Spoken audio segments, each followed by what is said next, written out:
warahmatullahi wabarakatuh. Pada video kali ini saya akan menjelaskan cara mempopulerkan karya ilmiah.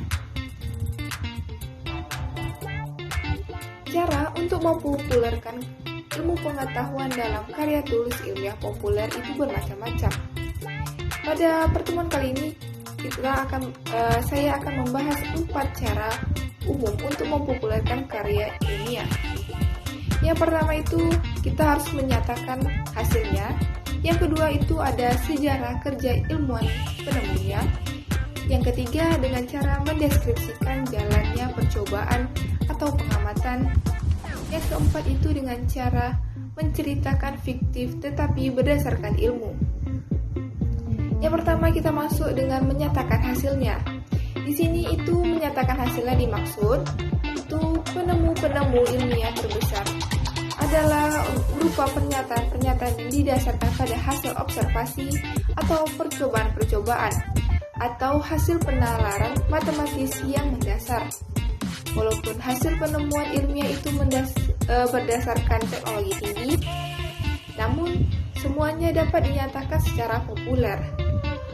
Seperti teori gravitasi dan teori evolusi misalnya dapat diterangkan dengan istilah bahasa sehari-hari. Penggunaan bahasa sehari-hari di sini itu untuk mempermudah orang awam atau masyarakat lebih memahami dari konsep karya tulis ilmiah yang kita bikin. Selanjutnya ada sejarah kerja ilmu penemunya. Di sini ilmu pengetahuan tentang bakteri, tentang listrik, tentang antibiotika dapat dipahami dengan mudah oleh masyarakat dengan cara menggunakan judul atau seperti ini tentang cara-cara inokulasi oleh Pasteur atau tentang sifat-sifat listrik oleh Faraday, dan dapat juga menggunakan tentang biakan bakteri yang tercemar oleh cendekiawan yang dialami oleh Fleming. Jika sejarah penemuan ilmu itu ditulis secara gamblang atau menggunakan bahasa sehari-hari, maka arti penemuan itu akan menjadi sangat besar.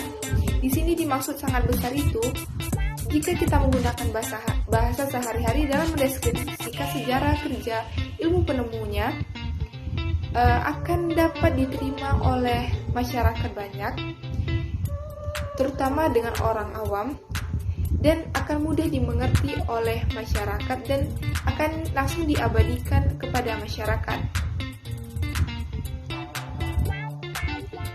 Selanjutnya ada deskripsi jalannya percobaan atau pengamatan. Dengan cara ini, penulis karangan ilmu pengetahuan populer seolah-olah melihat sendiri proses percobaan atau pengamatan yang dikerjakan oleh penemunya. Ia menyaksikan tulisan dengan bahasa sehari-hari tentang apa yang dilihatnya, sehingga pembaca seolah-olah ikut melihat sendiri di bawah mikroskop atau menonton jalannya percobaan dalam laboratorium.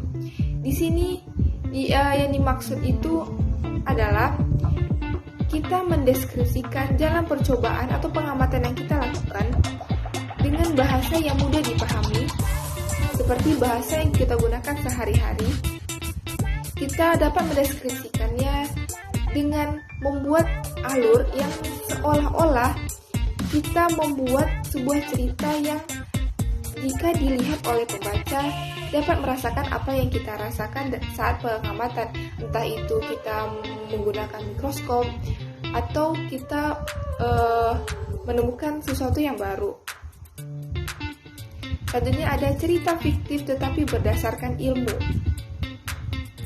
Penulis yang berdaya imajinasi tinggi dan berpengetahuan ilmiah dapat menulis cerita fiktif tentang pengamatan gerhana matahari total di Tanjung Kodok, Jawa Timur tahun 1983. Atau kita dapat juga membuat cerita tentang mata-mata Rusia yang berusaha memperoleh rahasia bom atom dari Amerika.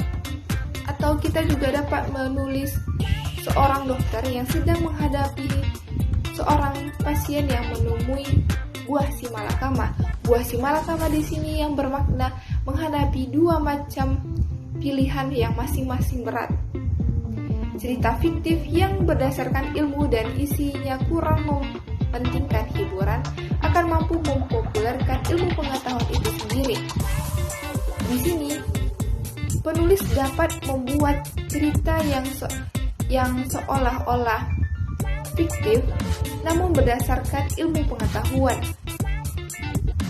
Di sini, kenapa kita membuat seperti cerita fiktif?